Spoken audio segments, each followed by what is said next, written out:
Abraha काबा से इतनी नफरत क्यों करता कि 60,000 फौज लेके काबा पर हमला कर दिया?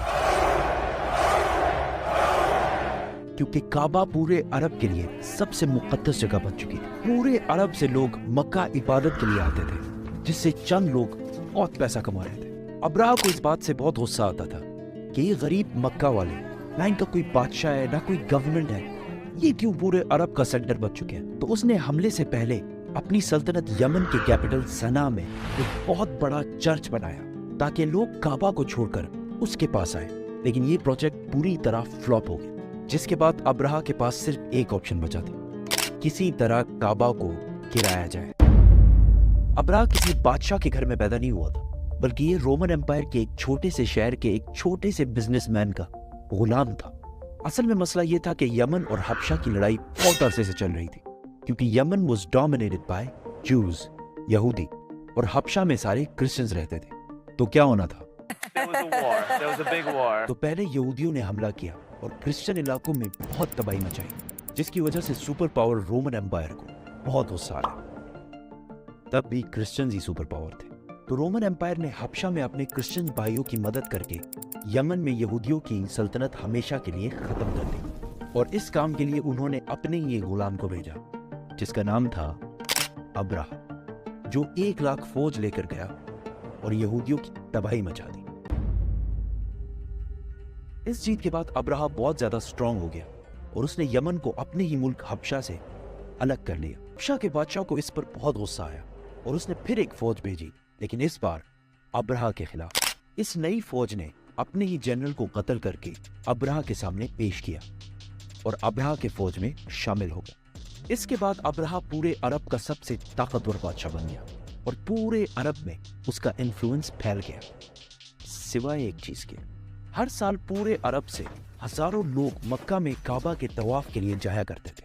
तो अब्राहा ने सोचा, इसमें कौन सी बड़ी बात है, हम भी एक बना देते हैं। तो उसने अपने कैपिटल में एक आलीशान चर्च बनाया, जिसको उसने पूरे दुनिया के हीरे जवाहरात से भर दिया। ये बिल्डिंग पूरे अरब में सबसे खूबसूरत और आलीशान बिल्डिंग थी। अरबियों ने इससे पहले ऐसी कोई चीज नहीं देखी थी, लेकिन कोई भी इसकी इबादत के लिए नहीं आया और सब उसी पुराने काबा की तरफ जाते रहे।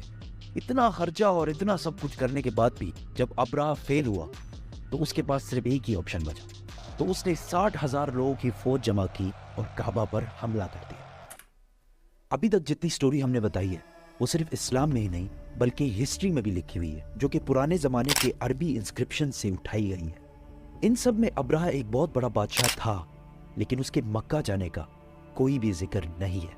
लेकिन रीसेंट फाइंडिंग्स में कुछ ऐसी यहूदी इंस्क्रिप्शंस मिली हैं जिसमें क्लियरली लिखा हुआ है कि अब्राहा ने एक जगह पर हमला किया था जिसमें उसे बुरी तरह शिकस्त हुई थी। तो अब बड़े बड़े हिस्टोरियंस भी इसको मक्का पर इसी हमले को करार दे रहे हैं, जिसमें अब्राहा अपने साथ कुछ हाथियों को भी लेकर गया था। अरबियों को पता था कि वो इनका मुकाबला नहीं कर सकते। कुछ कबीलों ने लड़ाई करने की कोशिश की, लेकिन अब्राहा ने उन्हें कहा कि वो कोई खून खराबा नहीं चाहता, वो सिर्फ काबा को गिराना चाहता है ताकि लोग काबा को छोड़कर उसके चर्च में आए। आसपास सब लूटने के बाद जब वो मक्का पहुंचा तो उसने उनके चीफ को बुलाया। तो अब्दुल मुतलिब ने आकर कहा कि आपने मेरे कुछ ऊंट कब्जा किए हैं, वो मुझे वापस कर दें।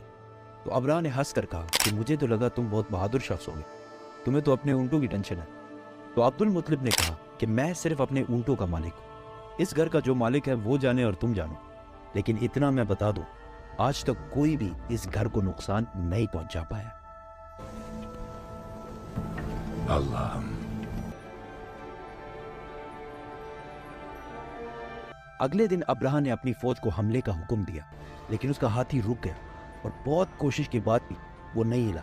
उसी वक्त आसमान से कुछ परिंदे आए और हर एक के मुंह में एक पत्थर था। ये ऐसे परिंदे थे कि उस दिन से पहले ना इन्हें कभी किसी ने देखा और ना उस दिन के बाद, और वो अब्राहा की फौज के लोगों को टारगेट कर करके मार रहे थे।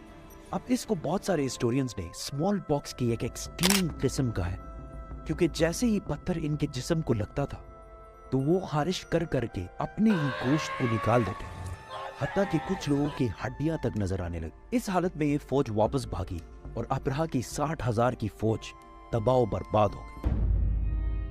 मक्का के कुरैश की ये जीत پورے عرب میں پھیل گئی اور قریش عرب کے نئے بادشاہ کے طور پر سامنے آئے۔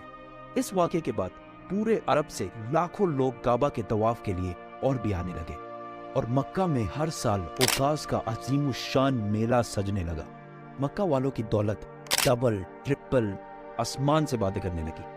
لیکن اسی سال اچانک ایک دن ایران کے سب سے بڑے ٹیمپل میں جو آگ سالوں سے جل رہی تھی بجھ گئی، اور اسی دن مکہ میں ایک یتیم بچہ پیدا ہوا جس کا نام تھا محمد۔